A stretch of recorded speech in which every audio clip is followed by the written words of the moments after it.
Salam,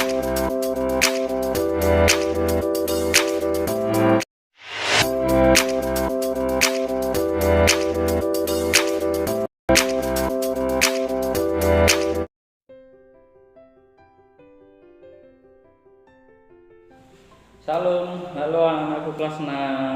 Ayo sebelumnya ya, perkenalkan ya.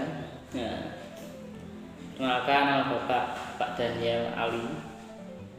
Panggil saja Pak Daniel bisa, Pak Ali bisa. Yuk, sebelumnya anakku, kita akan mulai belajar pagi hari ini. Yuk, sediakan bukunya, buku campur kelas 6 ya. Sama pulpen, buku yang mau dicatat, kalau catat nanti buat ringkasan materi. Yuk, sebelum kita belajar, mari kita berdoa terlebih dahulu. Pak antarkan. Terima kasih Bapa dalam kasih-Mu, kami akan mulai belajar kami dari awal pertengahan hingga akhirnya. Berkati kami, beri kami kecerdasan daya yang dari surga, supaya kami dapat mengaplikasikan dalam kehidupan kami sehari-hari. Dalam nama Tuhan selalu ya, amin.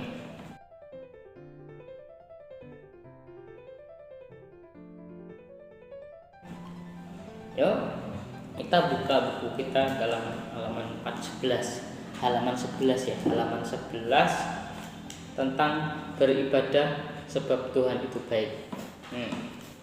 Bapak mau menerangkan apa arti beribadahlah. Beribadahlah itu kebaktian ya, kebaktian umum minggu ya. Kalau sekarang melalui kita online ya, streaming ya, terus ada kelompok sel di rumah, yaitu kebaktian ibadah keluarga ya.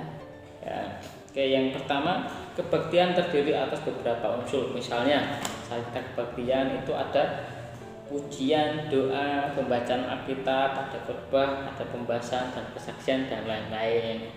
Itu unsur dari tata cara atau tataan pas saat ibadah.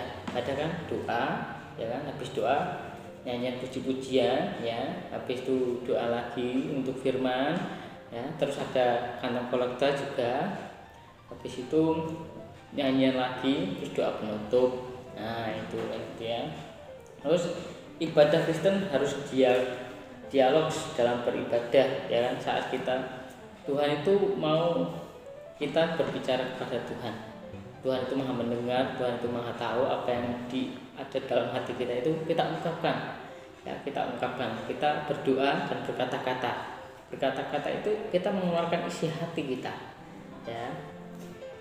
Terus ibadah Kristen harus beralkitabiah, artinya bersumber atau berdasarkan pada Alkitab ya. Harus ibadah kita itu harus bersumber kepada Alkitab, karena Alkitab itu firman Allah ya, isinya firman Allah. Alkitab adalah sumber pengetahuan akan Allah dan akan penebusan dunia dalam Kristus. Ibadah menunjukkan keberadaan, kesempurnaan dan tindakan Allah dalam kehidupan manusia dalam alam semesta. Yang keempat, ciri ibadah Kristen bersifat komunal, artinya dilakukan secara bersama-sama dengan orang lain yang bersama-sama menginginkan persekutuan dengan Tuhan. Ya kan, yang tadi ibadah itu banyak orang ya. Misalnya kelompok sel ada 6 atau 7 orang ya kan. Terus kalau di gereja ada 50, 70, 100 ya, itu banyak banget. Nah, kalau ibadah kan dalam Alkitab kan berkata ya, dalam Alkitab itu berkata, bila 2 orang itu berkumpul dalam nama Tuhan Yesus itu hadir kan, 2 orang atau lebih ya. Berarti kan kalau 7 itu lebih dari 2, 100 lebih dari 2. Nah, itu Tuhan hadir di tengah. Nah, apa yang kita doakan, apa yang kita persatukan dalam kumpulan itu, Tuhan akan menjawab. Tuhan hadir. Kalau hadir itu berarti kalau kita berbicara, dia mendengar ya kan. Apa yang kita doakan dia mendengar, dia tahu. Ibadah juga dapat dilakukan secara pribadi setiap saat. Nah, misalnya tadi kita mengucap syukur, itu bisa ibadah. Kita dapat berkat, kita mengucap syukur, kita berdoa, Tuhan Yesus sembuhkan kami, sembuhkan aku saat aku sakit ya. Ditumpang tangannya sakit yang mana, itu juga ibadah secara pribadi. Ibadah pribadi diwujudkan saat kita menaikkan syukur. Nah ya kan, kalau kita menaikkan syukur itu juga bisa masuk dengan ibadah. Oke, selanjutnya yang ketujuh, ibadah komunal dilakukan bersama-sama dengan orang lain, diwujudkan kebahagiaan pada hari Minggu, ya kan? Komunal itu bersama-sama hari Minggu, hari Sabtu atau persekutuan kelompok sel hari Rabu, Senin, Selasa. Nah itu bisa masuk ke kumpulan tadi, ibadah apa? Komunal. Nah, terus yang 8, ada beberapa alasan manusia beribadah kepada Tuhan.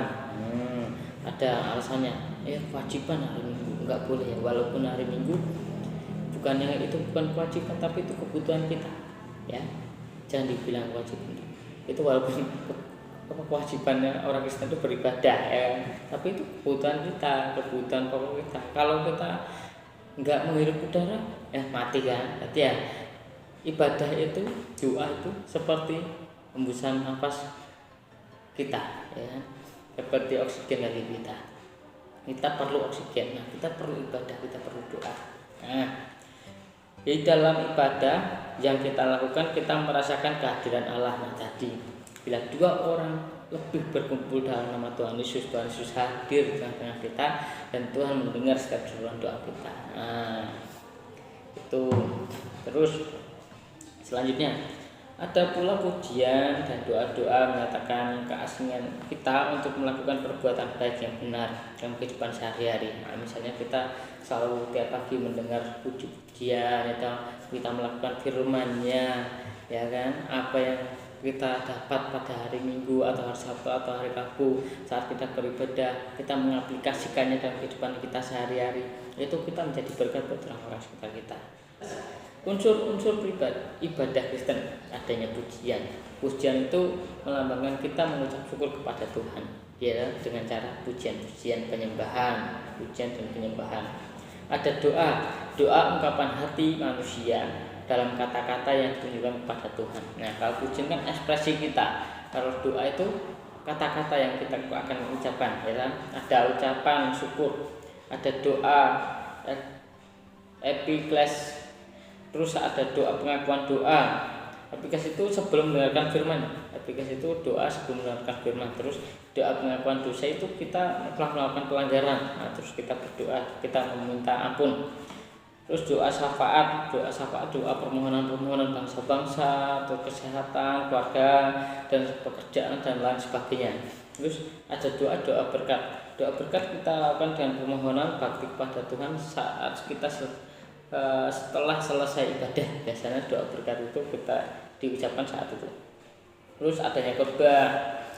Terus khotbah itu ya pelayanan di mimbar, ya firman Tuhan pada hari Minggu itu, atau berbagi sharing ke teman atau ke saudara atau ke kerabat saat kelompok sel ataupun saat persekutuan kecil-kecil. Nah, terus yang ke-12, penting bagi umat Kristen menentukan alasan mengapa mereka beribadah kepada Tuhan. Dengan demikian ia memiliki landasan yang kuat, ya kan? Saat kita beribadah kepada Tuhan, kita doa kepada Tuhan, landasan kita adalah firman Tuhan, ya kan? Kita meminta kepada Tuhan, itu landasan kita sebagai umat Kristen, ya kan? Sebagai umat Kristen itu landasan kita harus meminta kepada Tuhan.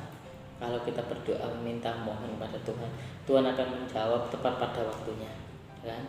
Saat kita sakit, Tuhan pasti akan memberikan tepat pada kesembuhan. Oke. Tuhan selalu hadir dalam kehidupan manusia.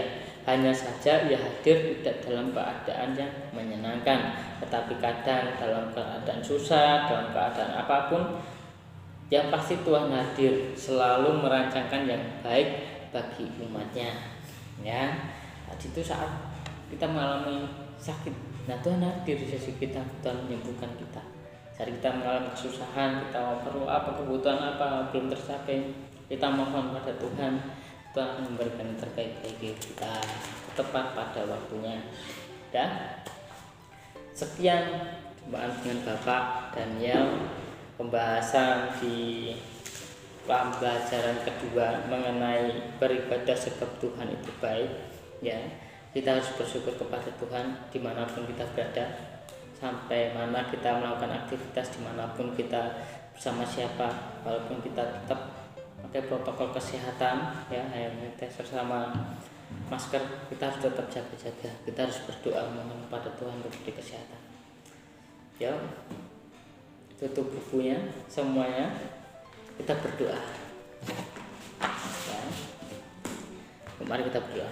Terima kasih Bapak dalam kasih-Mu, terima kasih atas anugerah-Mu, dan Bapak udah selesai pembelajaran kami dari awal hingga akhir. Apa yang kami pelajari kiranya menjadi berkat bagi kami, menjadi rema dalam kehidupan kami, dan kami dapat mengaplikasikannya dalam kehidupan kami sehari-hari. Terima kasih Bapak, kami udah berdoa dan syukur, haleluya, amin.